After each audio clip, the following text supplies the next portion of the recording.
성경 말씀 찾겠습니다. 요한복음 11장 32절에서 44절 말씀입니다. 신약 성경 165페이지입니다. 찾으신 줄 알고 제가 한 절 읽고 성도님께서 한 절씩 구독하도록 하겠습니다. 마리아가 예수 계신 곳에 가서 배웠고 그 발 아래 엎드려 이르되 주께서 여기 계셨더라면 내 오라버니가 죽지 않겠나이다 하더라.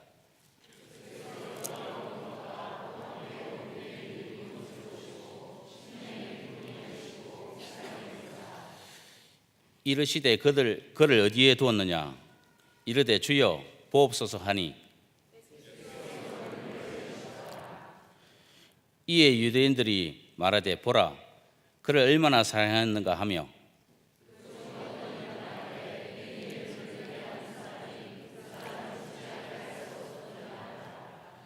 이에 예수께서 다시 속으로 비통히 여기시며 무덤에 가시니 무덤이 굴이라 돌로 막았거늘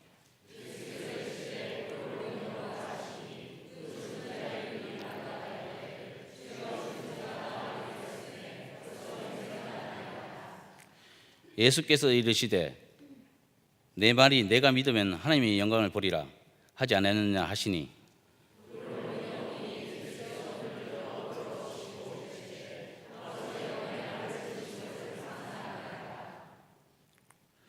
항상 내 말을 들으시는 줄을 내가 알았나이다. 그러나 이 말씀을 하옵는 것은 둘러선 무리를 위함이니 곧 아버지께서 나를 보내신 것을 그들로 믿게 하려 함이니라.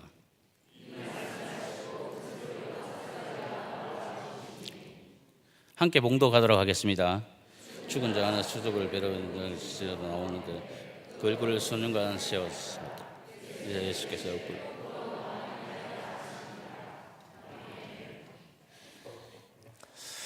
감사합니다. 이렇게 몇 년째 꼭 이맘때 되면 이렇게 불러주셔서 와서 말씀을 전하게 돼서 감사하게 생각합니다.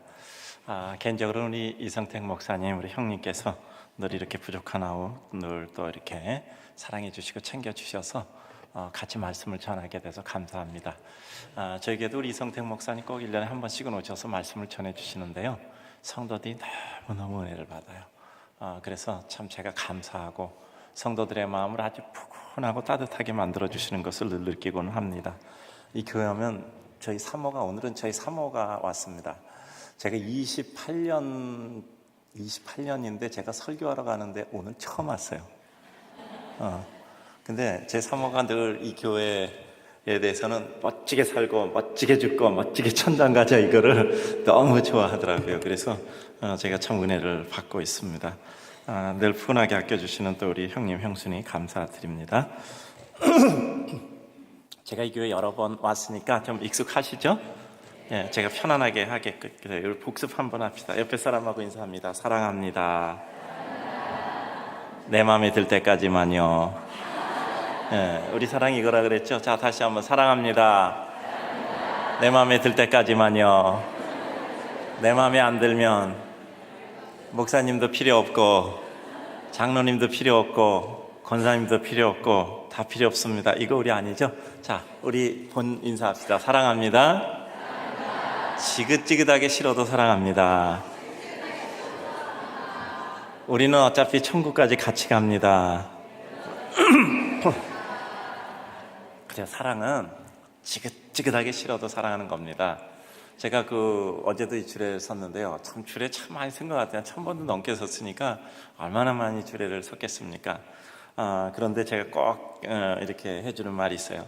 사랑은 열정으로 시작해서 의지로 유지되고 희생과 헌신으로 완성된다. 그래요. 뜨거워요. 열정으로 그냥 결혼하기 전에 인사하러 오는 애들 보면 죽고 못 살아요. 근데 날마다 결혼식 할 때 주례 앞에 서 있는 애들 보면 마음에 늘 이런 생각이 드는 거예요. 쟤들이 얼마나 갈까. 그 사랑하는 마음이 3년 이상 가면 정신병자라네. 이게 사랑의 유효기간은 절대 3년이 안 된대요. 3년 이상 지나면 사람의 마음은 다 변한대요. 그러면 그 변한 마음을 어떻게 살아가죠? 의지로 살아가는 거죠. 내가 그래도 하나님이 짝지어 주신 것을 사람이 나누지 못할지니라 하고 이제 혼인 선포를 하잖아요. 하나님 앞에서 이렇게 결의를 했고 혼인 서약했고 사람 앞에 또 서약했는데 내가 적어도 책임은 지자. 요새 이런 말이 유행해요. 자, 따라서 합시다. 믿음이 없으면 의리라도 있어야 된다. 그러니까 믿음이 없으면 의리라도 있어야 되는데 사랑이 없으면 의리라도 있어야 돼. 그러니까 내가 의리라도 내가 책임지고 살아줘야지. 이제 이런 말씀을 가지고 가다 보면 사랑의 기쁨은 사라지고 사랑의 슬픔과 아픔과 상처와 사랑의 고통만 남아있는 이런 척박한 삶의 상태가 있습니다. 그런데 그 구간을 의지 하나로 내 책임은 져야 된다. 책임 하나로 그 구간을 넘어갑니다. 근데 그러다 보면 어느 날 예기치 않았던 하나님의 사랑이 찾아오는 겁니다. 그게 뭐죠? 내 남편 내가 옆에서 돌봐주지 않으면 사람 노릇 하겠나? 내 아내 내가 정말 돌봐주지 않으면 저 사람 노릇 하겠나? 이런 생각이 들면서 상대에 대한 희생과 헌신의 마음이 드는 겁니다. 희생과 헌신의 마음이 드는 거예요. 그러면서 정말 애틋한 사랑이 이루어지는 겁니다. 여러분 잘 아시잖아요. 25년 이상 결혼 생활한 사람은 다 득도한 사람입니다. 다 도가 통한 사람이에요. 25년 이상 결혼 생활한 사람은 25년 동안 살아오면서 무슨 일이 없었겠습니까? 그러나 그 가운데도 또 마음을 정하고 하나님의 은혜와 사랑으로 같이 은혜를 나눈다는 것이 큰 축복이지요. 자, 따라서 서로 인사합시다. 사랑합니다. 끝까지 사랑합니다.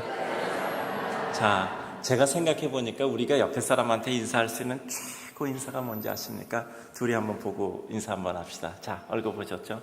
사람은 있어줘요. 자, 시작. 사람만 있어줘요. 어떠해도 괜찮아요. 사람만 있어줘요. 나는 당신이 사람만 있으면 그게 내 기쁨이 내 은혜고 그게 내 마음의 기쁨이. 이것처럼 큰 인사가 없어요. 자, 따라서 사람만 있어주세요. 예, 그래요. 사람만 있어달라는 것이 얼마나 큰 인사입니까? 자, 이렇게 사람만 있어도 좋다라는 마음은 어떤 마음이라고요? 옆에 사람한테 또 인사 한번 합시다. 잘하시죠? 옆에 사람 얼굴 보고 인사합시다. 환자군요. 기억도 안 십니까? 다 환자예요, 환자. 때로는 목사님도 환자잖아. 목사님 괜히 스트레스 주고 맨날 헌금 내라고 얘기하고 막 그냥 괜히 성도 들고 스트레스 주고 그럴 때가 있잖아. 그럴 땐 이렇게 인사하면 됩니다. 자, 목사님 바라보고 시작. 환자구나. 목사님이 환자라서 그런가요? 목사님 환자라서. 그 환자는 어떻게 해야 되죠? 치료시켜줘야 되잖아. 환자는 치료해줘야 되고 고쳐야 되고 또 환자는 좀 이렇게 쉬게 해줘야 되고 그렇죠. 자, 우리 목사님 바라보고 인사합시다. 목사님이 환자군요. 그 목사님도 환자예요, 환자. 목사님도 환자라고. 그러면 약 먹고 쉬어야 되고 또 편히 마음 편히 쉬어야 되고 또 무엇인가 마음속에 또 여러 가지 맺혀있는 모든 마음의 스트레스를 풀어야 되잖아요. 그러니까 서로 불쌍히 여겨야 돼. 서로 불쌍히 여겨야 돼. 집에 가서 아내가 괜히 스트레스 받아서 괜히 짜증내고 애들한테 스트레스 받아서 괜히 뭐 이렇게 아주 비틀고 하면 그렇게 생각하면 돼요. 아, 내 아내가 환자구나. 자, 인사합시다. 내 아내가 환자구나. 남편들 집에 들어오면서 괜히 짜증내. 정말 찌질하게 짜증내 남자가. 그럴 때 어떻게 생각한다고요? 자, 시작. 내 남편이 환자구나 라고 생각합니다. 얼마나 밖에서 스트레스 받으면 집에 와서 풀겠어요. 그러니까 내 남편이 환자구나. 근데 이렇게 얘기할 땐 뭐죠? 절대로 입 밖에 내지 말라 그랬죠? 입 밖에 내지 마. 자, 아주 얼굴은 아주 웃으면서 이게 환자구나 이렇게 생각하면 돼요. 자, 시작. 아야, 환자구나. 아셨죠? 다 환자입니다. 환자예요. 목사도 환자고 장로님도 환자고 권사님도 환자고 집사님도 환자고 다 환자예요. 환자들이 하나님의 은혜 가운데 고치고 싶어서 나온 겁니다. 새롭게 되기 위해서 나온 거예요. 교회는 온전한 사람이 온 게 아니라 온전하게 되고 싶은 사람들이 와서 모여서 하나님의 은혜를 나누는 게 교회입니다. 그러니까 상대를 볼 때 온전한 사람으로 보면 안 돼요. 자, 옆에 사람 볼 때 온전한 사람으로 보지 않겠습니다. 네, 환자를 봐야 돼. 그래야 불쌍히 여긴다니까. 그래야. 아니, 목사님 얼마나 불쌍해요. 상당한 환자, 목사가 주로 환자가 목사가 된다고. 왜? 그래서 자기가 아팠던 것들을 치유하고 위로하고 격려하는 거거든요. 저도 이제 목회 꽤 했어요. 제가 전에 교회 8년 있었고 지금 교회 28년 있으니까 교육자로 36년 있죠. 저는 전에 교회 23년 있었는데 그중에 8년을 교육자로 있었고 이 교회 28년 있었으니까 목회만 36년 했거든요. 저도 조금 시간은 됩니다. 근데 참 제가 이렇게 목회를 하면서 느끼는데 목사님들이 정말 상처가 많더라고. 그래서 제가 그 상처를 꽃으로 피워낸 사람 요셉에 대해서 제가 어디 가면 설교를 하거든요. 그럼 목사님들이 위로를 받더라고. 자, 따라서 합시다. 너의 상처는 돌. 자, 시작. 너의 상처는 돌. 나의 상처는 꽃. 너는 나에게 돌을 주지만 나는 너에게 꽃을 준다. 이게 유시아 씨의 너의 상처는 돌, 나의 상처는 꽃이라는 시예요. 그래요. 너는 나에게 돌을 주지만 나는 너에게 꽃을 준다. 요셉이 뭐라고 했습니까? 형들이 이제 곡식 구하러 왔다가 요셉이 정체 알리니까 사색이 되잖아요. 그런데 뭐라고 얘기하죠? 당신들이 나를 팔았다고 두려워하지 마소서. 당신들이 나를 팔았지만 하나님은 당신들의 손을 통해서 나를 이곳에 애굽으로 보내어 바로의 아비가 되게 하시고 많은 사람을 구원하게 하셨습니다. 라고 말합니다. 두 번째, 그 형들이 이제 가서 아버지 이제 황금마차 보내서 야곱을 데려오잖아요. 그래서 애굽에서 잘 살아요. 왜냐하면 바로는 이 요셉을 잡기 위해서, 옆에 두기 위해서 이 요셉의 형제들과 아버지까지도 아주 후대하는 거예요. 요셉이 식구 찾았으니까 집에 갈까 봐. 그래서 후대해서 거기다 땅도 주고 집도 주고 재물도 주고 다 줘요. 근데 야곱이 죽잖아요. 그러니까 형들이 이제는 끝이다. 아버지 야곱 마음 편하게 하기 위해서 우리를 살려놓은 건데 아버지 죽었으니까 그 다음에 우리 죽일 거 아니냐. 그러니까 가서 사정을 하잖아요. 우리를 죽이지 마시옵소서 하고 사정할 때 요셉이 너무 가슴이 아픈 거예요. 그래서 뭐라고 얘기했습니까? 당신은 나에게 악을 행했지만 하나님은 그 악을 선으로 바꾸셔서 많은 사람을 구원하게 하셨습니다. 자, 따라서 합시다. 당신은 나에게 악을 행했지만 하나님은 그것을 선으로 바꾸셔서 많은 사람을 구원하셨습니다. 요셉은 정말 그 형들은 요셉에게 상처를 줬어요. 그러나 야곱은 그 상처를 꽃으로 피워낸 사람이잖아요. 그래서 이 요셉을 예수 그리스도의 표상이라고 하죠. 사람들은 예수 그리스도를 십자가에 못 박아 죽였지만 예수 그리스도는 십자가에 못 박혀 죽으심으로 인생에게 영원한 죄의 사함과 생명과 구원을 주셨던 거예요. 우린 여기 있는 사람 모두 다 환자란 말이야. 그래서 우리는 뭐 환자 아니면 교회 나올 필요가 없잖아. 우리가 온전하면 교회 나올 필요 없어요. 그런데 우리는 모두가 다 부족한 사람들이라 하나님 앞에 나왔지만 그러나 그럼에도 불구하고 하나님은 우리의 부족함을 채워주셔서 우리를 온전한 하나님의 은혜 백성으로 만드시는 거죠. 저는요, 성도들의 이 죽음을 굉장히 중요하게 생각합니다. 여러분 봅시다. 우리 다 멀쩡했던 사람이요, 세상 떠날 땐 다 이렇게 쪼그러진 모습으로 간다고요. 쪼그러진 모습으로 가는 거예요. 그리고 갑자기 사고 나면 피투성이 모습으로 가. 천국에 어떻게 들어갈까요? 피투성이 사고 난 모습으로 들어갈까요? 아주 쪼그라진 모습으로 들어갈까요? 병약하고 쇠잔한 모습으로 들어갈까요? 전혀 아니라는 거 아시잖아요. 재창조돼서 천국의 아름다운 백성으로 주 예수 그리스도의 맞아주심을 받으며 영광스러운 그날에 입성하는 거죠.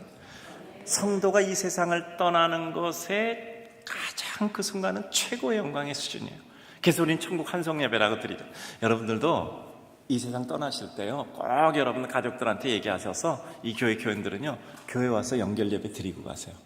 교회 와서 천국 환송 예배 드리고 가세요.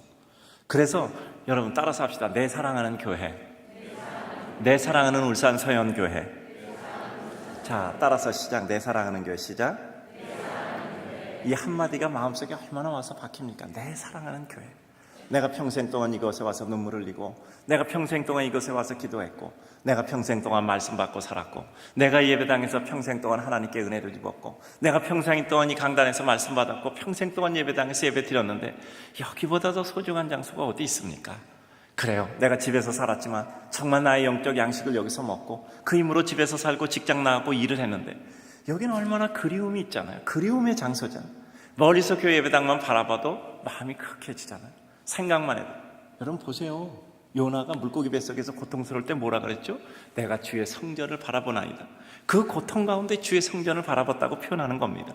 하나님의 은혜를 사모하는 그 모습을 내가 주의 성전을 바라봤다고 이렇게 표현하고 있잖아요. 그래서 우리는 정말 모두가 환자가 모여서 사는 세상, 요즘은 다 자기가 진리고 자기가 원칙이고 자기가 기준인 세상이잖아요. 왜죠? 다 망가져서 그래요. 하나님의 심상이 망가지니까 의와 진리와 거룩을 찾지 못하고 모두가 자기가 하나님이 되는 이와 같은 시대에 살잖아요. 그래요. 서로 불쌍히 여기는 겁니다. 내 마음에 안 들면 자, 따라서 합시다. 환자구나, 마음이 아프구나, 삶이 아프구나. 환자는 봐주는 거잖아요. 봐주는 겁니다. 아파서 그러는 거 어떻게 가엾잖아, 불쌍하잖아, 좀 봐줘야 되잖아. 그래서 가엾이 여겨주고 보듬어주는 것이잖아요. 자, 제가 오늘 한 가지 하고 제가 이제 오늘 말씀 전하도록 할게요. 자, 따라서 합시다. 나는 비관리 성도입니다. 목사님이 오기만 하면 반겨주고 뛰어가서 손잡아주고 악수하고 잘 지냈어요. 가끔 전화도 해주고 이런 사람은 관리 성도라 그랬죠. 근데 비관리 성도는 믿음직한 성도들이에요. 믿음직한 성도들. 그 사람은 목사님이 관리할 필요가 없고 그 사람이 다른 성도들을 관리하는 거예요. 그러니까 목사님이 나에게 별로 신경 안 써준다. 어떤 사람이 이렇게 나 오늘 새벽기도 안 나갔다고 목사님이 나한테 왜 안 나왔냐고 전화해. 그러니까 옆에 사람은 뿔나는 거야. 나는 맨날 안 나가도 전화도 안 하던데. 근데 왜냐하면요, 그 새벽기도 한 번 안 나와서 전화한 사람은요 아직까지 믿음이 연약한 사람이에요. 그러니까 관리해주고 돌봐주고 배려해주는 거고요. 뭐 몇 번 안 나와도 전화도 안 하는 것은 워낙 믿음직한 믿음이 든든한 사람이에요. 자, 따라서 합시다. 밀어서 넘어갈 벽은 밀지 않는 법입니다. 여러분과 헌신하라고 하는 것도요, 헌신하라고 하는 것도 여러분들에게 있어서 헌신할 만하니까 헌신하라고 얘기하는 겁니다. 그러니까 이와 같은 것들을 보면 적어도 이 주일 저녁 예배 나오는 분들은 정말 하나님께 사랑하는 사람들입니다. 하나님이 사랑하지 않고 어떻게 주일 저녁 예배 나오겠습니까? 요새 대한민국에서 주일 저녁 예배 드리는 교회 10% 정도밖에 안 될 것 같아요. 그런 가운데서도 여기는 상당히 많은 성도들이 나오는 거예요. 난 여기만 왔다 가면 열등감 받는 것 같아요. 정말 우리 성도들이 이렇게 말씀을 사모하고 은혜를 사모하고 예배를 사모한다는 것이 얼마나 소중한 것인가 라는 생각을 하게 됩니다. 이제 이런 생각하고 말씀에 진입을 하고자 합니다. 때로는 주님은 우리가 이해되지 않은 말씀을 하실 때가 있어요. 믿음은 때때로 우리에게 이해가 되지 못하는 것을 요구할 때가 있습니다. 믿음은, 따라서 합시다. 믿음은 짐이 아니고 힘이다. 믿음은 짐이 아니고 힘이에요. 그런데 짐이 아니고 힘인데 때로는 믿음이 짐처럼 여겨질 때가 있다고요. 우리 믿음이 땅바닥에 깔리거나 아니면 우리가 시들해져 갈 때 믿음은 짐이 아니고 힘인데 힘이 아닌 짐처럼 느껴질 때가 있는 거죠. 그러나 이와 같은 때 우리들에게 주님이 이해하지 못하고 납득하지 못하는 일을 우리들에게 말씀하실 때가 있어요. 성경 우리들에게 그렇다 이 말입니다. 그때 주님께서 어떤 상태에서 말씀하시건 그러나 그것이 현실의 역사가 되는 것이 우리 믿음의 역사의 모습입니다. 따라서 믿음은 내 수준에서 이해를 하거나 논하는 것이 아닙니다. 주님이 말씀하시면 순수하게 믿고 그 말씀대로 살아갈 때 그것이 내 삶에서 실제로 실효되어져 이루어지게 되는 것이죠. 정말 믿음은 허구가 아닌 실제이기 때문에 그래요. 자, 오늘 성경 간단히 요약하면 이겁니다. 예수님이 자주 머무는 나사로 베다니에 있는 나사로의 집이 있었어요. 12명의 제자들과 더불어 그 집에 머물러서 잠도 자고 또 때로는 음식도 먹던 했던 아주 절친한 사이였습니다. 그런데 이 나사로가 병들어 죽게 되니까 그 누이 마르다와 마리아가 사람을 보내서 예수님 빨리 와서 고쳐주십시오. 근데 예수님 늑장 부려요. 도착했더니 이미 나사로가 죽어서 나흘이 돼서 냄새가 나요. 얼마나 야속했겠어요. 예수님이 죽은 사람 예수님 병든 자 고치고 예수님께서 여러 가지 역사를 이루시는데 예수님만 오셨으면 기도만 해주셨으면 내 오빠가 살아난다는 그런 믿음 정도는 있었던 사람들이란 말이에요. 그래서 마음이 서러워서 예수님께 울며 예수님을 눈물바람으로 맞이하죠. 그런데 이제 마르다와 더불어 저런 대화하잖아요. 그리고 예수님께서 마르다에게 무덤 앞에 가서 이런 얘기를 하는 겁니다. 마르다야, 저 무덤의 돌 문을 열어라. 이거 쉽게 생각하면 안 됩니다. 우리나라식으로 따지면요, 관 갖다 땅 파서 거기다 넣고 흙도 없고 봉분한 상태에서 흙 다 파내서 관 꺼내내라는 얘기요. 이해하시겠죠? 유대인들은 동굴 무덤에 있었단 말이야. 거기다 관을 넣고 돌로 봉해놨어. 근데 그 봉을 열어서 그 시신을 보자는 것은 뭐냐? 우리식으로 따지면요, 그 봉분 다 파내놓고 관 보자는 얘기란 말이야. 이게 보통 범상한 얘기가 아니요. 그 마르다가 어이가 없어서 예수님, 내 오빠는 죽은 지 나흘 돼서 냄새가 나나이다. 그랬더니 예수님 뭐라 그래요? 여러분 읽었죠? 네가 믿으면 하나님의 영광을 보리라. 네가 믿으면 하나님의 영광을 보리라. 마르다는 이거 오리무중이야. 도대체 뭐 하는 거예요? 네가 믿으면 하나님의 영광을. 근데 적어도 마르다는 예수님을 믿기는 했어요. 그러므로 이해가 안 돼도 예수님의 말씀을 순종했단 말이에요. 돌을 치웠습니다. 하인을 통해서 치웠겠죠. 그랬더니 예수님께서 말씀하십니다. 나사로야 나오너라. 나사로가 일어나서 나오는 거예요. 자, 풍충 그 동여맨 배를 풀어놓아 다니게 하라. 풀어놓아 다니게 됩니다. 놀라운 역사가 이루어지. 그러니까 이 마르다도 믿음이 좋은 사람인데 그럼에도 불구하고 그가 알지 못하는 말씀을 하셨어요. 그런데 그것을 처음에는 주님, 죽은 지 나흘 돼서 내 오빠가 냄새가 납니다. 주님의 뜻을 이해를 못했습니다. 왜 이런 이해 차이가 일어난지 아시죠? 왜 이런 이해 차이가 날까요? 예수 그리스도의 능력과 인간의 능력이 다른 거예요. 인간은 죽으면 끝입니다. 그러니까 회당장 야이로의 집에 도착했을 때 사람이 뭐라 그랬죠? 딸이 죽었습니다. 예수님 그만 어렵게 하세요. 그랬더니 예수님이 뭐라 그랬습니다? 잔다. 이 말은 죽지 않았다는 뜻이에요. 사람들이 뭐라 그러죠? 비웃더라, 비웃더라. 근데 조금 있다가 예수님께서 회당장 야이로의 딸을 일어나라, 달리다금 소녀야 말하는 일어나라, 일어났어요. 그랬더니 어떻게 됐죠? 따라서 합니다. 비웃더라, 놀라더라. 비웃더라라는 말이 놀라더라로 바뀐 겁니다. 근데 왜 사람들은 죽었다고 끝났다고 얘기했는데 왜 예수님은 아직 살아있다고 잔다라고 얘기할까요? 이건 근본적으로 능력의 차이에서 오는 겁니다. 예수님은 죽은 자와 산 자에 대한 구별이 없는 분이에요. 생과 사를 초월하시는 분이요. 아무리 죽었어도 일으켜 세우실 분이 있습니까? 예수님의 관점에서는 다만 잠만 잘 뿐입니다. 사람의 관점에서는 끝난 거예요. 오늘도 마찬가지입니다. 나사로는 이미 죽은 지 나흘 돼서 냄새가 나는 이런 시신의 상태인데 이미 그 나사로를 어떻게 할 수 있겠냐고 사람인 생각하는데 예수님은 그 사람의 생각을 넘어서는 능력이 있는 겁니다. 여러분 생각해 보세요. 여러분 생각해 보세요. 아이 능력하고 여러분 능력, 여기 한 20kg짜리 뭐 가방이 있다고 합시다. 아이들이 3살 먹은 뭐 5살 먹은 애가 들면 이거 어떻게 무거워, 그러고 잘 못 들겠죠. 근데 어른 같으면 20kg짜리 들잖아요. 핸드캐리 하는 그 가방 하나 20kg 되잖아, 들잖아. 애들은 이거 어떻게 들어, 말도 안 돼. 근데 우리는 번쩍 들잖아요. 이 차이예요. 인간은 죽었다 끝. 예수님은 죽은 자 산 자 구별이 없어. 언제든지 이렇게 세우는 거야. 여러분, 거기서 차이가 있는 겁니다. 믿음이라는 것은 내 기준에서 판단 평가하는 것이 아니라 주님의 기준에서 바라보는 것이 믿음입니다. 그래서 우리는 날마다 믿음 가운데서 새로운 은혜 지평의 세계를 넓혀가게 되는 것이죠. 돌을 옮겨 놓으라. 이해할 수 없는 주님의 말씀, 주님의 세계이지요. 제가 장미마을 전도 얘기 한번 해드릴게요. 저희가 이제 분당에 입주를 했는데 어떻게 첫 번째 교회가 됐어요. 분당에서 첫 번째 교회가 돼요. 1호 교회예요. 저희 교회가. 나 아무것도 모르고 목사 안수 받고 2년 만에 교회를 개척했는데 분당에 교회를 개척했어요. 왜냐하면 새로운 신도시 수도권 200만 원 주택 건설로 새로운 신도시를 만든대. 그래서 나는 교회 없는데 교회를 개척해야 되겠다 생각해서 그럼 신도시에 교회를 개척하자. 근데 그 신도시 중에 제일 먼저 입주하는 데가 분당이에요. 그래서 제일 먼저 간 거예요. 그래서 기도하고 2년 동안 공사하는 그 공사판 가보니까 그 위에 우리 교회 있는데 그 언덕에 내려다 보니까 다 보이더라고요. 그래서 2년 동안 매주 월요일마다 가서 2년 동안 기도했어요. 하나님 이곳에 집이 지어지면 사람이 살고 사람이 살면 성도들이 사는데 제가 이 믿지 않는 사람 전도하게 하시고 이 길 따라서 신방하게 하시고, 그리고 제가 이렇게 기도했어요. 계단마다 복다마다 동마다 단지마다 복음의 불길이 붙게 하셔서 반상에 구역 예배 드리면 반상에 드리지 않게 해주십시오. 그 당시에 반상에 드렸다고. 구역 예배 드리면 반상에 드리지 않게 해주시오. 나중에 저희 교인이 제일 많을 때 분당 인구 40명 중에 어른이 13,000명이었어요. 35명 중에 하나가 우리 교인이더라고. 그리고 그 기도가 맞은 거야.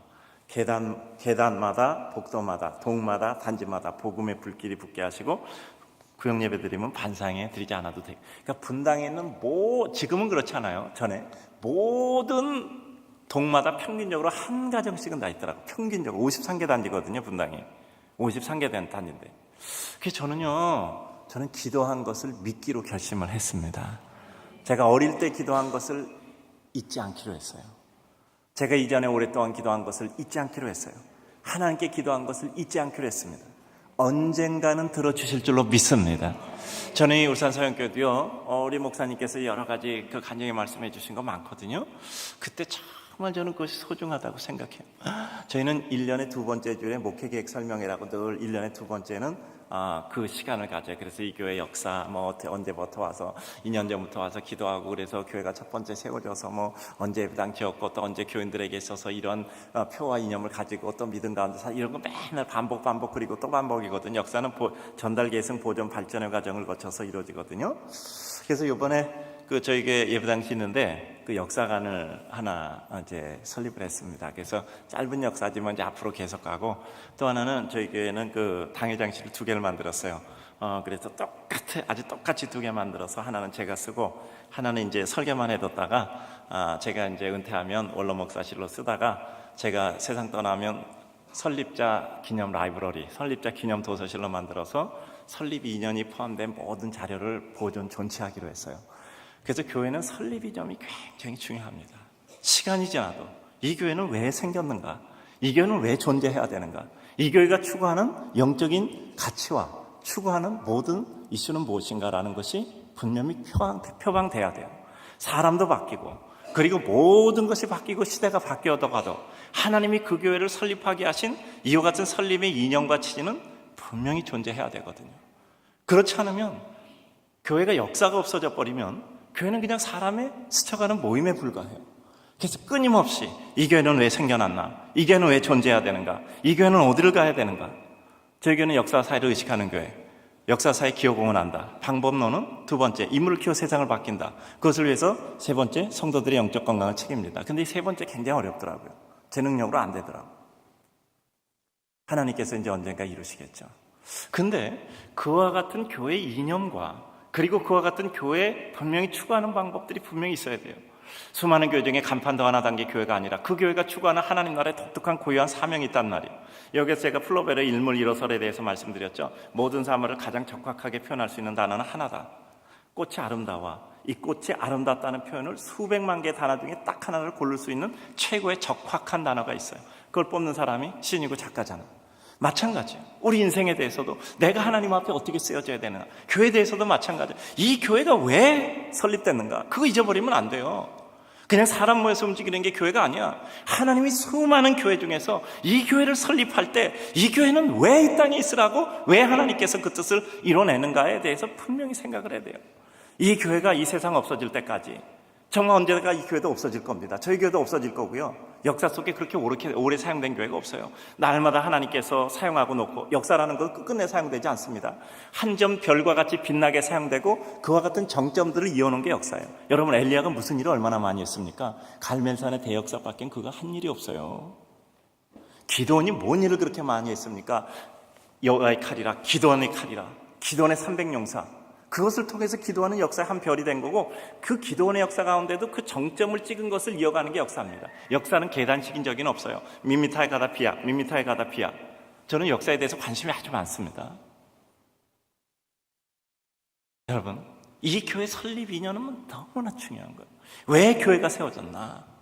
왜 교회가 세워졌나? 여러분, 유구한 역사 속에서 생각하면 여러분, 이 교회 아직까지는 초기 단계 30년이잖아. 한 세대잖아. 그럼 여러분들은 이 교회가 추구할 가치, 그리고 이 교회의 존재 가치, 이 교회가 왜 존재해야 되는가 분명한 존립의 근거를 확보하시고 끝까지 그것을 유지시켜야 돼요. 저는 생각하기는 적어도 한 세대쯤 있는 이 교회의 모든 성도들은 앞으로 이 교회 역사 해설가가 될 줄로 믿습니다. 앞으로 이 교회가 하나님 앞에 크게 부응하게 될 줄로 믿습니다.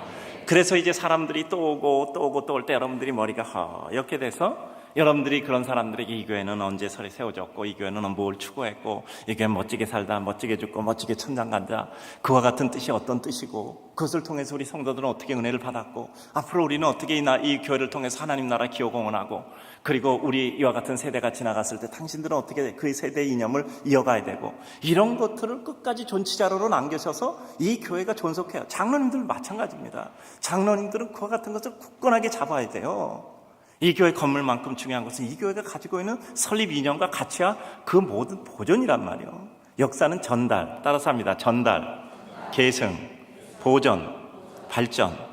전달, 계승, 보존, 발전. 전달하니까 계승되고, 따라서 가치가 보존되고, 보존된 가치를 발전시켜가는 게 역사의 모습이거든요. 그래서 여기 있는 모든 분들은 그것을 위해서 역사 속에 살아가는 거예요. 역사 속에 살아간다고. 역사 속에. 이 서연교라는 역사를 통해서 하나님 나라의 역사의 한 부분을 이뤄가는 거예요. 하나님 나라는 혼자 할 수 없어요. 수많은 교회 중에 하나일 뿐이에요. 그러나 그 가운데 이 교회 역사라는 거대한 맥을 잡고 하나님 나라의 기업 공헌하는 겁니다. 그래요. 그래서 이 서연교회는 아주 중요한 교회인 겁니다. 때로는 이해 못할 것을 요구하실 때가 있다면 돌을 옮겨놔라. 아이, 주님, 그게 뭡니까? 그게 뭡니까? 제가 그 말씀드렸잖아요. 장미마을 말씀드린다가 여기 간대. 장미마을이요. 그 개척 초기예요. 시범단지교육이 딱 있단 말이야. 정가운데. 근데 차례대로 옆으로 입주하는 게 아니라 몇 단지 입주하더니 저 맨 끝에 있는 장미마을에 입주한 거야. 그러니까 분당에서 정중앙에서 이게 컴파스로 그리면 제일 먼 거리가 입주한 거예요. 그게 서울 쪽에서는 그게 제일 가까운 거예요. 그리고 저희는 그 서울에 조금 한 20분 정도 떨어져 있잖아요. 그러니까 거기 전도를 하러 갔어요. 하루도 안 빠지고 전도하러 갔는데 2달을 갔는데 한 가정도 안 나오는 거야. 한 가정도 안 나와. 이걸 어떻게 한다. 저도 난감하고 교인들도 난감한 거야. 교인들이 와서 이러더라고요. 목사님, 우리가 뭐 예배당 있는 것도 아니고. 나 이 말이 상당히 충격적이었어. 목사님, 거기서 우리 교회 오려면 중간에 교회가 40개 있어요. 40개. 근데 우리 교회는 32평 상가 교실 한 칸이야. 32평 교실 한 칸이야. 근데 여기 어떻게 오겠습니까? 그냥 여기 시범단지 있는데 이렇게 여기서 전도하는 게 목사님 낫지 않겠습니까? 그래서 제가 이해할 수 없는 말을 했죠. 맞습니다. 2달 했는데 한 가정도 안 오면 어떻게 합니까? 그러면 그만 갑시다. 그 대신 우리 교회 이름을 바꿉시다. 우리 교회는 분당 중앙교회야. 나는 분당에 있는 모든 교인이 다 올 줄 알고 분당 중앙교회라고 지었거든요. 근데 이제 교회 이름을 개명해서 시범 중앙교회로 바꿉시다. 그랬더니 목사님 그래도 그건 아니죠. 그러면 그냥 갑시다. 그래서 계속 갔어요. 그 아파트 단지가 2개로 돼 있어요. 장미 동부, 장미 현대 이렇게 해서 장미마을이라고. 동부 아파트 단지, 현대 아파트 단지. 그 장미마을에서만 32평 그 상가교회 장미마을에서만 70가정이 등록을 했어요. 70가정이 몇 명인지 아시죠? 한 120명 정도 돼요. 2명이면 140명인데 한 1.5명 정도 되니까 한 120명 정도 되더라고요. 아니 32평짜리 상가교회 그 아파트 단지 하나에서 120명이 왔다니까. 70가정이. 더 중요한 게 뭔지 아세요? 이 중앙 분당 그 시범단지 안에 있는데 제일 먼 데서 왔으니까 그 다음은 아무것도 아니야. 그 안에 입주하는 건 다 오는 거야. 맞아요? 틀려요? 잘 모르는 거나 맞는 겁니다. 맞아요. 제일 먼 데서 왔으니 그 당시 첫 택시로 2,050원 나오더라고. 28년 전에. 그래서 저희가 지금 교회를 13개월 만에 지었어요. 개척해서 13개월 되니까 430명이 주일 낮 예배 드리더라고. 그래서 그 400명의 교인이 지금의 교회를 친 거예요. 제가 생각합니다. 그때 교인들이 힘들어서 목사님 2달을 전도 갔는데 한 가정도 안 와요. 그럴 때 너무 힘들어서 그냥 그렇게 합시다 얘기했으면 저희 교회는 시범 중앙교회로 이름 바꿀 뻔했어요. 그게 맞아. 근데 그때 그러면 끝까지 합시다. 시범 중앙교회로 안 바꿀 거면 끝까지 합시다. 좀 야속했겠지. 목사님이 그냥 고생하는 것도 모르고 이렇게 한다. 야속했겠지. 그러나 너무 기뻐하는 거예요. 그때 전도했던 분들이 지금도 아직까지 많잖아요. 제가 너무 그 기억이 남아. 첫 번째 그 강대희 조미숙 집사 가정이야. 성도 가정이야. 두 번째 유재환. 이분 첫째가 그 목포고등학교 나왔더라고. 이분이 안에 다 그 사람 신상에 대해서 다 알고 있어. 그다음에 두 번째는 유재환하고 김현덕인데 이 사람은 나중에 학교 교장 선생님 됐어. 그리고 강대희 조미숙 이 사람은 나중에 화장품 사업 이런 거 하고. 주님이 때로는 우리에게 이해가 안 되는 말씀 하시다. 예수님, 목사님 2달 가도 한 가정도 안 오는데 우리 거기까지 올 때 40개 교회가 있는데 누가 여기 조그만 상가 꽃등에 있는 이런 교회를 오겠습니까? 맞죠? 주님, 냄새 납니다. 4일이나 시체가 돼서. 근데 그럼에도 불구하고 마르다는 최소한 주님의 말씀을 듣는 사람이야. 마르다는 주님의 말씀을 듣는 사람이야. 그래요. 그래서 결국 그렇게 진행을 했단 말이죠. 믿음의 갈등을 여기서 이겨내는 겁니다. 내가 이 갈등을 갈등으로만 여기면요, 그 다음은 우리들에게 다음에 진보가 안 돼요. 믿음은 내 이해가 선제되고 내 납득이 선제돼야 한다면 우리는 언제나 회의주의자나 냉소주의자가 될 수밖에 없습니다. 우리의 특징은 논리는 맞는데 삶의 기쁨이 없는 경우가 많아요. 그런데 우리의 삶은 논리가 삶을 움직일 때도 있지만 삶의 실제를 체험함으로 논리를 합법화시킬 수가 있어요. 여러분, 과학이라는 거 볼까요? 과학이 뭘까요? 과학은 논리로 먼저 접근해서 그 일을 바라보는 게 아니잖아. 똑같은 현상 속에서 반복되는 일이 일어나. 똑같은 속에서 또 반복되는 일이 일어나. 그렇구나. 이런 상태에서 똑같은 일이 일어나네. 이런 상태에서 똑같은 일이 일어나네. 이걸 정리한 게 과학이잖아요. 자연과학, 인문과학, 사회과학. 자연 속에서 모든 과학적인 사실 속에서 똑같은 일이 일어나. 그럼 그걸 정리해서 논리화시킨 것이 자연과학. 사회 현상 속에서 똑같은 장면엔 똑같은 일이 일어나. 사회과학. 그 다음에 인문학적인 면에 있어서 똑같은 내용들이 그 상태에 그렇게 같은 여건이 주어지면 반복돼. 인문과학. 과학이라는 게 그렇잖아요. 논리를 가지고 접근한 것이 아니라 현상 속에서 논리를 추출해내서 그것을 정돈한 게 과학이잖아. 논리잖아. 우리 삶 속에서도 내 논리에 안 맞아, 이건 틀린 거야 라고 생각하면 우리는 진보가 없어요. 내 논리에 맞지 않으면 우리는 어떻게 그 가운데 대처할 수 있는가라는 것을 그 현상 속에서 논리를 발견하는 거예요. 여기서 논리가 뭐죠? 주님 말씀이면 내가 들어. 주님 말씀하시는 건 그대로 실행돼. 여기서는 이게 논리였단 말이야. 근데 우리 인간들에게는 그게 이상한 거야. 그러니까 그것을 도저히 받아들일 수 없는 것이죠. 제가 우리 형님 좋아하는 것은요, 굉장히 생각이 굉장히 생각이 밝으시죠. 굉장히 긍정적이고, 그러니까 그냥 옆에 있는 사람에게 부담을 안 주는 것 같아. 아니, 우리 교회에서는 부담 주는데요, 그렇습니까? 내가 보기에 엄청나게 사람이 좋아요. 엄청나게 제가 좋아하는 거예요. 근데요, 정말 우리가 살다 보면은 우리 마음에 부담될 때가 있잖아요. 왜 주님은 나에게 그걸 요구하죠? 아니, 주님 벌써 죽은 지 나흘 됐어요. 냄새가 나오는데 돌을 치우라니요. 무덤을 파헤치라는 말하고 똑같잖아. 무덤을 파헤치라니요. 이 말이요, 지금 이게. 그런데 주님께서 그렇게 말씀하시니까 마르다는 하기가 이해는 안 되지만 했습니다. 믿음이 이게요. 이해 안 돼도 한번 실행하는 거예요. 정말 인생이란 판단하면 삶의 기쁨 얻고 사랑하면 삶의 기쁨이 생깁니다. 주님이 이해되지 않는 요청을 할 때 우리는 주님이 내 수준을 높이고 내게 내 그릇을 넓히는 기회로 삼으셔야 돼요. 우리 교회 얼마 전에 새벽 기도에 웬 남자가 왔더라고. 생전 안 나오던 사람인데 남자가 왔네. 생전 안 나오던 사람인데 남자가 왔어. 그래서 제가 다음 주일에 손을 잡고 어이구 새벽 기도 오셨네. 그랬더니 이분이 아니요, 저는요 절대 믿음이 없는 사람입니다 이러더라고. 그러더니 내가 그날 새벽 기도 난 거는 내가 믿음이 있어서 기도하러 나간 게 아니라요, 내가 그날 잠이 하도 안 와서 나왔습니다 그러더라고. 이게 뭐냐면, 따라서 합시다. 신앙 진보 염려증. 믿음이 커질까 봐 염려하는 거야. 왜냐하면 내가 이렇게 손잡으니까 내가 새벽 기도 가니까 목사님이 내가 믿음이 좋은 줄 알아. 그러니까 내 손을 잡고 얘기하는 거니까 나한테 뭔가 어려운 일을 시킬 것 같아. 봉사하라고. 그럴까 봐 난 절대 믿음 없습니다. 그러니까 어떤 사람이 이런 것 같아. 주님, 내가 믿음이 좋아지는 건 좋은데 내가 죽기 조금 전에 믿음이 좋아지게 하여 주시옵소서. 미리 믿음이 좋아지면 세상에서 재밌는 거 아무것도 못할 것 같아. 따라서 합시다. 신앙 진보 염려증. 여러분 그런 거 없죠? 그러니까 저녁에 나오셨잖아요. 난 우리 교회 속상해. 우리 교회는 젊은 애들이 많아요. 젊은 사람들이 많거든요. 그러니까 49세 이하가 50 몇 %예요. 그러니까 제일 많은 게 30대고 그 다음에 40대, 그 다음에 뭐 20대, 50대 이렇거든요. 젊은 사람들이 비교적 많아요. 근데 이 사람들의 특징이 있어. 주일 한 번만 오겠다고 하나님께 성기도한 것 같아. 주일 낮 예배에는 절대 안 오는 거야. 하나님께 주님, 나는 딱 주일 한 번만 나가겠습니다. 그리고 성기도한 것 같아. 정말 그러더라고. 근데 그런 기도는 별로 좋지가 않습니다. 그래도 주님, 내가 집회마다 다 가겠습니다. 저는요, 이렇게 저녁 집회 오시는 분 보면 너무너무 감동. 주일 저녁 되면 축 늘어지잖아. 그런데도 불구하고요, 너무너무 행복해요.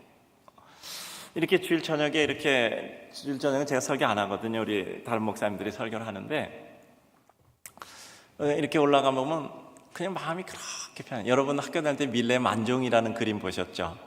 저녁에 이렇게 거지하는 들판에서 두 부부가 기도를 하고 있잖아요. 그러면서 이제 저녁에 종이 올리잖아요. 만종이라고 이렇게 올리는데 꼭 그런 것 같아요.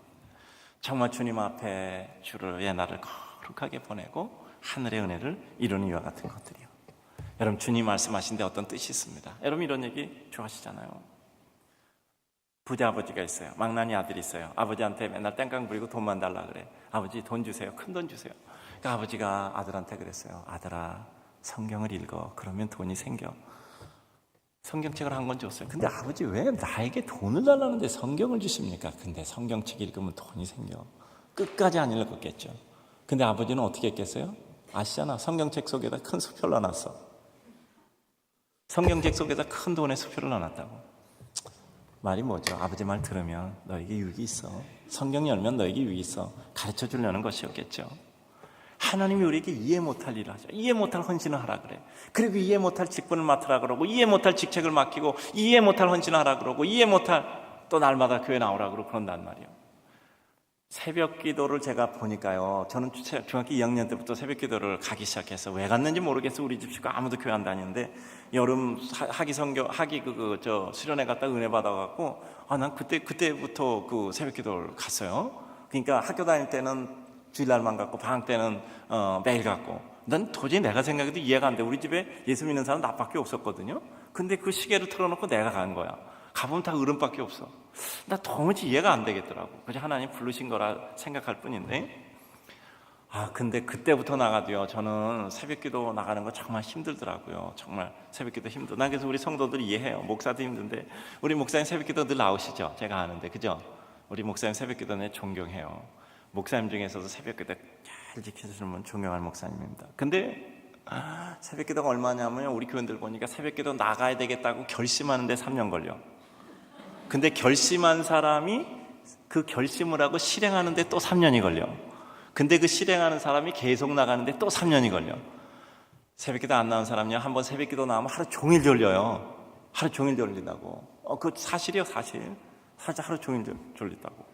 그런데 그 새벽기도 나오는 거 보면 참 대단한 것 같아요. 대단한 거. 근데 여러분 한번 생각해 보세요. 우리의 삶 가운데 어떤 한 가지 과정을 건너가는 게 얼마나 어렵습니까? 우리에는 내 삶이 과연 바른 길을 선택하는가에 대한 검증이 필요하죠. 믿음의 축복을 위해서 하나님은 반드시 그 상태와 그릇을 달아보는 겁니다. 달아보는 겁니다. 주님은 아무 말씀도 안 하시고 그냥 돌 옮겨놓을 때 돌아 물러 옮겨놔라. 그럼 돌 옮겨지겠죠. 나사로 일어나라. 아니 그냥 나사로 일어나라 하면 나사로가 일어나서 자기가 돌 옮겨놓고 자기가 풀고 다 나올 수 있는 거예요. 주님은 뭐든지 할 수 있어. 근데 왜 이렇게 하실까? 주님께서는 우리의 축복을 위해서 반드시 그 과정 가운데 무게를 달아보고 그 백성들을 동반자로 같이 데려가는 거예요.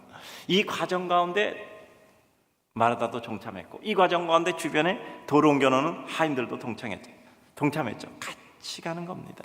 은혜 체험을 같이 시켜주는 거예요. 그러니까 주님께서는 우리에게, 여러분, 난 여기 우리 장로님들이세요? 전도회장님들이시구나. 이렇게 저녁 예배 나오니까 정말 감사하네요. 난 양복 입고 넥타이 메고 저녁 예배 나오는 남자분들 보면 너무 존경스러워. 목사님, 오늘 헌신 예배에서 오늘만 나온 거예요. 자꾸 그럼 부담돼요. 그러세요? 네. 난 이렇게 그냥 그 예배 나온 거 보면요, 너무 사실 우리가 일주일 내내 직장 생활하고 힘들고 또 일터에서 일하고 또 얼마나 힘들어요. 근데 여러분 보세요. 다른 사람 보면 날마다 교회 가서 쥐어주고 우리가 앉아서 청승스럽게 뭐 하는 거야. 근데 우린 그렇지 않아. 이게 너무 기쁘고 행복하잖아. 여러분 기쁘고 행복하죠? 내가 예배를 드려서 하나님이 나에게 축복을 주셔서 행복한 것만이 아니라 내가 하나님께 지금 드려지는 예배를 드리고 있다는 것만 해도 행복하죠? 너무나 기쁜 거예요. 사람들은 우리를 알지 못해요. 사람들은 우리를 알지 못하는 거예요. 너무나 기쁘고 감사한 거예요. 너무나 기쁘고 감사한 거예요. 그래요. 그래서 저는 이런 생각들을 합니다.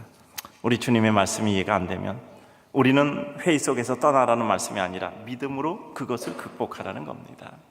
여러분, 오늘 남전도에 이렇게 헌신 예배 드리는데요, 제가 아까 전도회장님들 쭉 나와서 또 이렇게 그 찬양하는 거 볼 때 너무 감사해요. 정말 그 찬양하는 마음으로 평생 동안 주 앞에 사시길 주의 이름으로 축원드립니다. 우리 전도회장님들 그리고 전도회원들은요, 이 교회 큰 나무가 되세요. 큰 나무의 법에 대해서 말씀드렸죠. 용 빼는 재주 없어요. 그 자리에 오래 있어야 큰 나무 돼요. 성질 나서 뛰어나가 버리면 뿌리 뽑히면 절대 옮겨 심는 나무들은 큰 나무가 못 됩니다.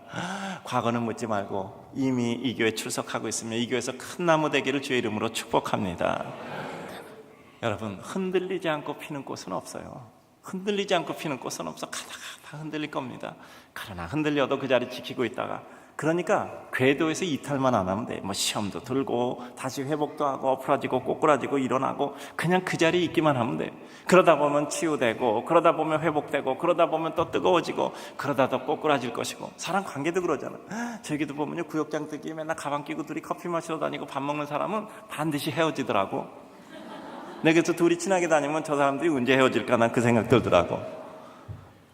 그게 인간이잖아. 가다 보면 좋아서 만났는데 또 싫어지는 거 하잖아. 근데 재밌더라고. 그러다 또 다시 만나. 그러다 또 다시 멀어지고 만나고 헤어지고 만나고 헤어지고 반복하다가 그 다음 서로 이해하더라고. 나는 너를 알아. 네가 언제쯤 네가 꼭지가 도는지. 월터 트로비스 목사님이 결혼 지침서에 이런 게 있어요. 여름과 겨울을 함께 지내보지 않은 사람은 결혼하지 말라, 이런 얘기가 있습니다. 뭔지 아세요? 최소한 1년은 만나보라는 얘기예요. 그래서 사람과 어떤 시간을 두고 만나봐야 그 사람의 좋은 점도 그 사람의 나쁜 점도 같이 보이고, 그럼에도 불구하고 마음이 합해질 수 있을 때 결혼하라는 거거든요. 시간의 공유예요. 예수님의 제자 훈련의 가장 근본을 저는 시간의 공유라고 보고 있습니다. 제자들과 더불어 3년여간 먹고 마시며 같이 슬퍼하고, 예수님이 비가 말 때가 있잖아요. 공중나는 새도 깃들일 때가 있고 여우도 굴이 있는데 인자는 머리 둘 곳이 없다. 얼마나 비가 만 마음이니까. 사람들이 구름대같이 몰려왔다 다 떠날 때 제자들에게 이렇게 말씀하죠. 너희도 가려느냐? 너희도 가려느냐? 예수님 얼마나 마음이 비가 맺겠어요. 그때 베드로가 말씀하죠. 영생의 말씀이 주께 있으니 우리가 네게로 가오리까? 그런데 그 베드로도 예수님 버리고 도망쳤죠. 그때 그 예수님이 얼마나 가슴이 아팠겠습니까?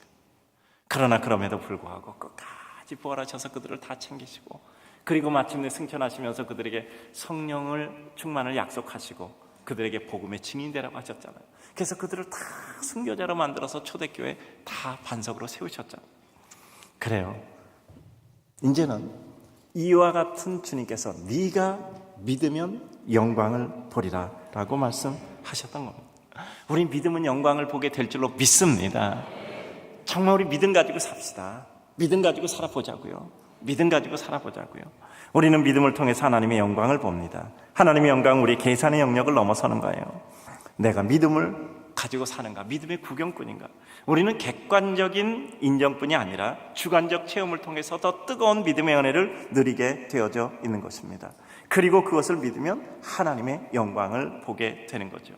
무한한 하나님의 무한한 능력을 체험하려면 무한한 믿음으로 하나님의 무한한 역사를 체험하고 은혜의 손에 잡혀봐야 돼요. 우리 기도하면서 이러잖아. 하나님께 시큰 기도해놓고 가만히 보니까 이건 뭐 내가 하나님께 기도했지만 다 내 마음대로 방법과 길과 모든 시간까지 다 정해버린 거야. 그럼 하나님이 섭리할 장면이 없잖아. 그러니까 기껏 기도해놓고 우리 맨 마음에 그러죠. 하나님, 그러나 내가 이렇게 기도했지만 하나님 보시기에 가장 아름다운 모습으로 이루어 주시옵소서. 맞죠? 내가 아무리 디자인해도 내 인생 내가 가장 아름답게 디자인할 수는 없잖아요. 내 인생을 가장 아름답게 디자인할 수 있는 분은 하나님이시잖아요. 그러니까 기도 실컷 해놓고 가만히 생각해보니까 이건 내 한계 속에서 기도한 거야. 그러니까 하나님, 저는 이것밖에 생각이 안 나서 이렇게밖에 기도 못했습니다. 그러나 하나님께서는 제게 더 크고 놀라운 비밀의 은혜로 저에게 은혜를 베풀어 주시옵소서. 맞죠? 맞습니다. 정말 하나님께서 더 큰 은혜로 주의 영광을 더하여 주시는 거예요. 큰 믿음의 나를 던져보는 겁니다. 믿음의 세계는 나를 넘어서는 것이기에 내가 납득해서 넘어가는 것이 아니라 믿음으로 기대하며 그 선을 넘어 내가 설복당하는 거예요. 하나님을 설득해서 내 편으로 끌어들이는 게 기도가 아니라 기도하는 가운데 내가 하나님 편으로 끌어올려 들어가잖아요. 기도하다가 뭐죠? 그러나 내 뜻대로 마옵시고 아버지의 원대로 하옵소서. 기도하다 보면요, 기도는 내가 하나님을 내 편으로 끌어들이는 게 아니라 기도하다 보면 내가 하나님 편에 끌려가는 거야. 그러다 보니까 하나님의 소원과 내 소원이 같아져. 그러니까 내 소원이 하나님의 소원이게 이루어지는 것이죠. 그래요. 믿음의 세계에서 우리의 삶은 여러 가지 이러저러한 모든 것이 있죠. 믿음이란 나를 버리고 주님을 내 마음에 모심으로 인해서 주님이 나를 결정하게 하는 거예요. 내 결정을 누가 해요? 주님이 결정해야 되잖아요.